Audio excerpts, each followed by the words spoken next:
Hello मेरे प्यारे दोस्त, क्या हाल चाल है। तो हम आशा करते हैं कि आप सब ठीक ही होंगे, और ठीक नहीं भी होंगे तो आप मेरे क्लास में जुड़े हैं तो नहीं तो ठीक, लेकिन आपसे आप ठीक ही रहेंगे।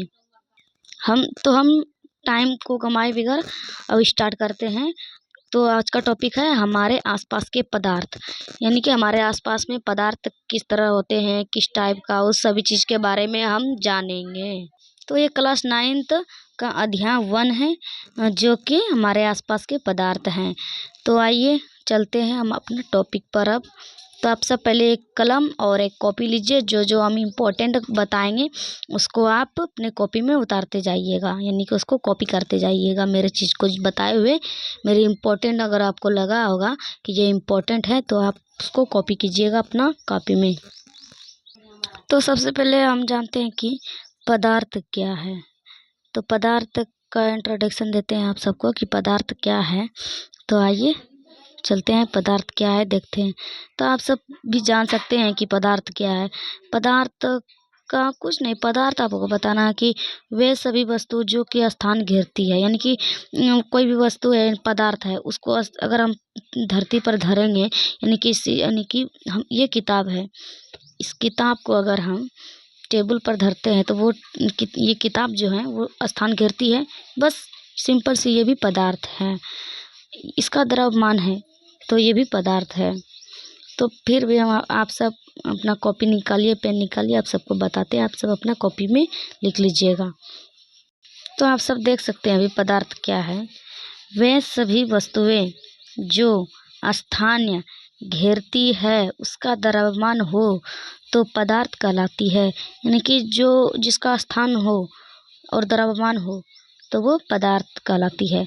तो सिंपल सी आप अपने दिमाग से भी कह सकते हैं कि जिसका द्रव्यमान हो और स्थान घेरती है वो पदार्थ कहलाती है। यानी वे सभी वस्तुएं जो कि स्थान घेरती है और उसका द्रव्यमान हो वो पदार्थ कहलाती है। तो आप सब पदार्थ समझ गए। अब क्या है, पदार्थ कणों से मिलकर बना होता है। तो जी हाँ, छोटे छोटे कणों से मिलकर पदार्थ बने होते हैं।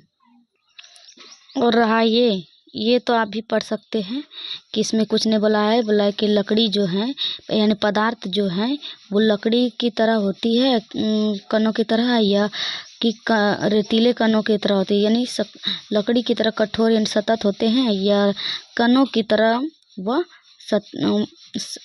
कणों की तरह होती है। तो आइए यहाँ पर दिया है क्रियाकलाप, तो इसको थोड़ा सा समझ लेते हैं। तो क्रियाकलाप में दिया है कि 100 ml की बीकर ले, इस बीकर को जल से आधा भरकर जल के स्तर पर निशान लगा दें।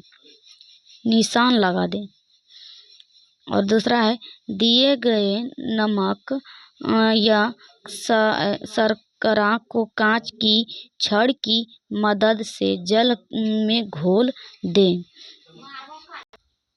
और तीसरा पॉइंट है, जल के स्तर में आए बदलाव पर ध्यान दें, यानी कि जल के स्तरों में जो बदलाव आते हैं उस पर ध्यान देने के लिए बोल रहे। और चौथा पॉइंट है कि आपके अनुसार नमक या शर्करा के क्या क्या हुआ, यह कहाँ गायब हो गया, क्या जल के स्तर में कोई बदलाव आया। तो इस क्रियाकलाप को हम आपको बताते हैं। तो आप देख सकते हैं यहाँ पर क्रियाकलाप दिया है, 3 बीकर दिया है पहले, और उस पर नमक मिलाया है और जल। तो आइए हम आपको बताते हैं। तो पहले हम 3 बीकर बनाएंगे।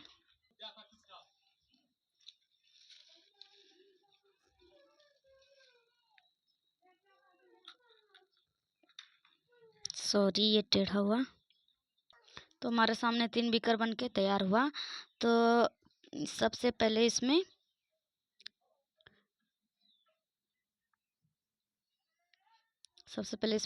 जल, यानी कि यहाँ पर जल होगा,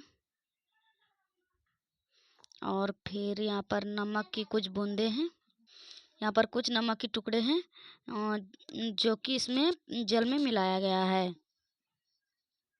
देखिए यहाँ पर हम 3 बीकर जो बनाए हैं, यहाँ पर जल है और नमक है जो कि इस बीकर में घोले हैं।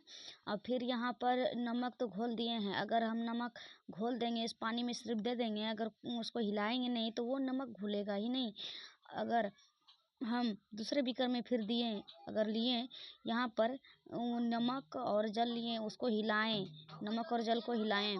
और तीसरा में देखिए यहाँ पर जल और नमक को हिलाने के बाद हमारा जो कण हो जाएगा, ये जो है बहुत छोटे छोटे कणों में।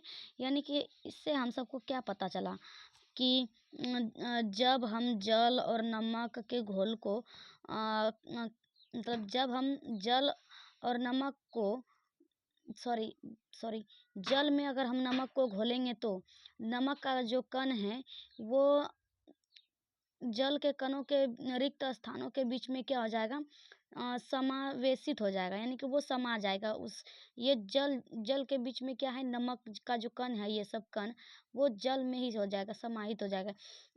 जैसे कि एक बीकर से बताते हैं आप सबको। ये जल है, ये जो टुकड़ा था ये अब क्या हो जाएगा, जल के रिक्त स्थानों में समा जाएगा। इसी को बोलते हैं जल को, अगर जल में अगर नमक को घोलेंगे तो वो जल के रिक्त स्थानों में क्या हो जाएगा, समावेशित हो जाएगा, यानी कि समाहित हो जाएगा, समा जाएगा, वो घुल जाएगा नमक। तो आप सब देखते नहीं है कि जल को जब जल में जब नमक को देते हैं तो उसको हिलाते हैं तो वो नमक का जो कण होते हैं वो दिखाई नहीं देने लगते हैं, क्योंकि वो जल के रिक्त स्थान